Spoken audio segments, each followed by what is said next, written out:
Sot do të zhyremi në një nga tregimet më të thella të Kuranit, historinë e Yunusit. Është një rrëfim jashtëzakonshëm për dëshpërimin, për shpresën dhe për mëshirën e pafund të Zotit. Na tregon se edhe në errësirën më të plotë, gjithmonë ka një rrugdalje. Dhe kjo është pyetja kryesore që do të na shoqërojë, apo jo?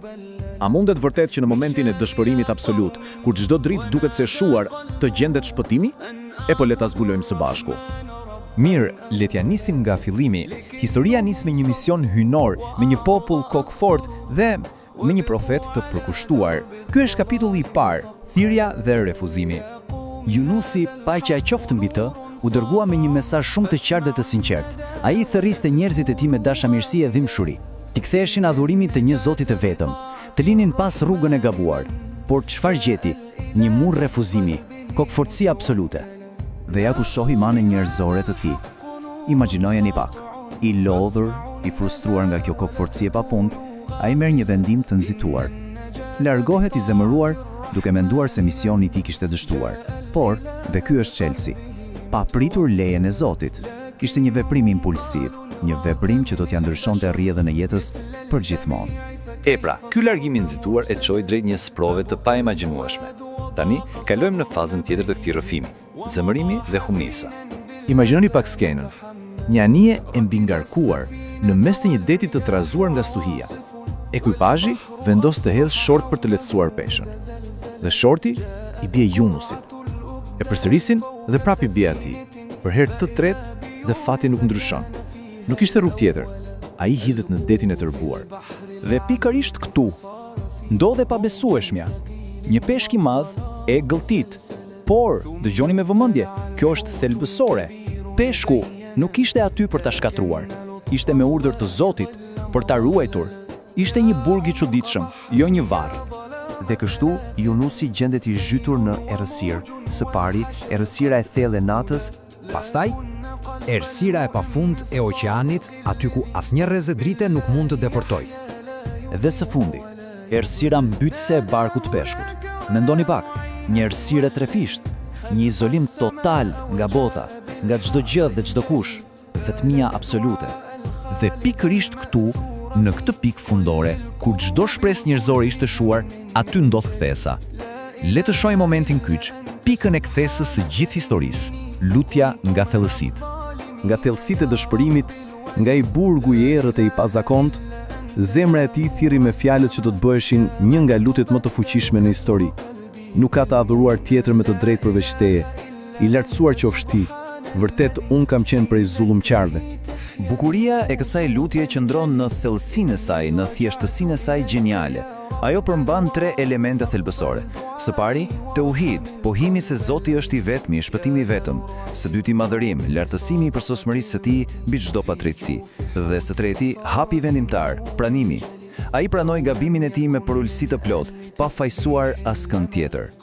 Dhe si përgjigjet Zoti ndaj një pendimi kaq të sinqert, kaq të thellë? Kjo na çon drejt edhe kapitullit tjetër, mëshira dhe shpëtimi. E pra, shpëtimi nuk ishte i rastësishëm. Dhe kjo pikë është thelbësore. Kurani e bën të qartë, po të mos ishte prej atyre që vazhdimisht e madhëronin Zotin, ai do të kishte mbetur aty deri në ditën e gjykimit. Pra, ajo lutje në errësirë ishte në fakt kulmi i një jete të tërë adhurimi. Dhe këtu shohim mëshirën e Zotit në veprim, aq butësisht. Me urdhër të tij, peshku e nxjerr në breg, të smurët e të raskapitur. Dhe menjëherë, Zoti bën që mbi të rritet një bim për t'i dhënë hije, qetësi dhe mbrojtje. Pasi e sprovon, e mbulon me kujdesin e tij të pafund. Por prisni, historia nuk mbaron këtu. Ajo që ndodh me popullin e tij është po aq e jashtëzakonshme. Ndryshe nga kaq shumë popull të tjerë që i mohuan profetët të deri në fund, populli i Yunusit, kur pa shenjat e para të dënimit, besoi. Ata u penduan sinqerisht dhe Zoti u largoi dënimin. Një përfundim vërtet i rrallë. Atëra, çfarë do të thotë gjithë kjo histori për ne sot në jetën tonë? Kjo na sjell te pika e fundit dhe më e rëndësishme, mësimi për gjithë ne. Kjo histori nuk flet thjesht për një profet në barku me një peshku. Ajo flet për secilin prej nesh kur ndihemi të bllokuar, të izoluar. Të gjithë kemi barku me peshkut ton, apo jo? Mund të jetë barku i ankthit, barku i borxheve, i vetmisë, barku i gabineve që kemi bërë, apo barku i pikëllimit që na rëndon. Pra, le ti përmbledhim, kjo histori na lë me disa mësime të jashtëzakonshme. Së pari, që edhe njerëzit më të mirë gabojnë. Madhështia nuk është të mos bie shkur, por të dish të kthehesh te Zoti. Na mëson se asnjë errësirë nuk është aq e thellë sa të mundëm shirën e tij, dhe se pranimi i gabimit me përullësi është hapi i parë drejt çlirimit. Dhe kështu e mbyllim me këtë pyetje për reflektim. Në barkun e vështirësive tona, në momentet tona të izolimit, si t'i gjejmë fjalët e dura për lutjen tonë personale për pak dritë?